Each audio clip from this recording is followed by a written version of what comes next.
ನಮಸ್ಕಾರ ವೀಕ್ಷಕರೇ, ಟುಡೇ ಕನ್ನಡ ಎಕ್ಸ್‌ಪ್ರೆಸ್‌ಗೆ ಸ್ವಾಗತ. ಇವತ್ತು ನಾವೊಂದು ನೈಜ ಕಥೆಯೊಂದನ್ನು ಹೇಳ್ತೀವಿ. ಇದನ್ನ ಕೇಳಿದ್ರೆ ನಿಮಗೂ ಮನುಷ್ಯತ್ವದ ಮೇಲೆ ಭರವಸೆ ಜಾಸ್ತಿ ಆಗುತ್ತೆ.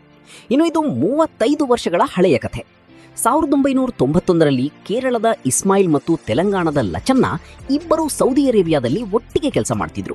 ಆ ಸಮಯದಲ್ಲಿ ತುರ್ತು ಪರಿಸ್ಥಿತಿಯಲ್ಲಿ ಇಸ್ಮಾಯಿಲ್ ಲಚನ್ನ ಅವರಿಂದ 120 ರಿಯಾಲ್, ಅಂದ್ರೆ ನಮ್ಮ ಭಾರತದ ಕರೆನ್ಸಿಯಲ್ಲಿ ಕೇವಲ 1000 ರೂಪಾಯಿ ಸಾಲ ಪಡಿತಾರೆ.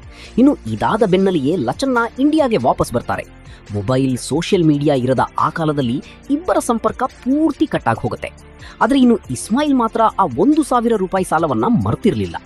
ಯಾವುದೇ ಅಡ್ರೆಸ್ ಇಲ್ಲದಿದ್ರೂ ಲಚನ್ನ ಅವರ ಊರು ಧರ್ಮಪುರಿಯನ್ನು ಒಂದೇ ಒಂದು ಸುಳಿವನ್ನ ಇಟ್ಕೊಂಡು ಇಂಟರ್ನೆಟ್ ಸಹಾಯದಿಂದ ಜುಲೈ 9ರಂದು ತೆಲಂಗಾಣದ ಆ ಹಳ್ಳಿಗೆ ತಲುಪೇ ಬಿಡ್ತಾರೆ. ಅಲ್ಲಿ ಸ್ಥಳೀಯರ ಸಹಾಯದಿಂದ ಲಚನ್ನ ಅವರ ಕುಟುಂಬವನ್ನ ಪತ್ತೆ ಹಚ್ಚಿ ಸದ್ಯ ಗಲ್ಫ್ನಲ್ಲಿರೋ ಹಳೆ ಗೆಳೆಯನಿಗೆ ವಿಡಿಯೋ ಕಾಲ್ ಮಾಡ್ತಾರೆ. ಇನ್ನು ವರ್ಷಗಳ ನಂತರ ಗೆಳೆಯನನ್ನ ನೋಡಿ ಭಾವುಕರಾದ ಇಸ್ಮಾಯಿಲ್ ಅಂದು ತಗೊಂಡಿದ್ದ ಸಾಲಕ್ಕೆ ಬಡ್ಡಿ ಸಮೇತ ಬರೋಬ್ಬರಿ 25,000 ರೂಪಾಯಿಗಳನ್ನ ಅವರ ಕುಟುಂಬಕ್ಕೆ ನೀಡಿ ಕೊನೆಗೂ ತಮ್ಮ ಋಣ ತೀರಿಸಿದ್ದಾರೆ. ಇಸ್ಮಾಯಿಲ್ ಅವರ ಈ ಪ್ರಾಮಾಣಿಕತೆ ಮತ್ತು ದಶಕಗಳ ಸ್ನೇಹಕ್ಕೆ ಈಗ ಇಡೀ ದೇಶವೇ ಹ್ಯಾಟ್ಸ್ ಆಫ್ ಹೇಳ್ತಿದೆ. ಇದೇ ಅಲ್ವಾ ನಿಜವಾದ ಸ್ನೇಹ ಅಂದ್ರೆ? ಸ್ನೇಹಿತರೆ, ಈ ಬಗ್ಗೆ ನಿಮಗೆ ಏನನ್ಸುತ್ತೆ ಕಮೆಂಟ್ ಮಾಡಿ ತಿಳಿಸಿ. ಮತ್ತು ಇದೇ ತರಹದ ಟ್ರೆಂಡಿಂಗ್ ಸುದ್ದಿಗಳಿಗಾಗಿ ನಮ್ಮ ಚಾನಲ್ ಸಬ್ಸ್ಕ್ರೈಬ್ ಮಾಡೋದನ್ನ ಮರಿಬೇಡಿ.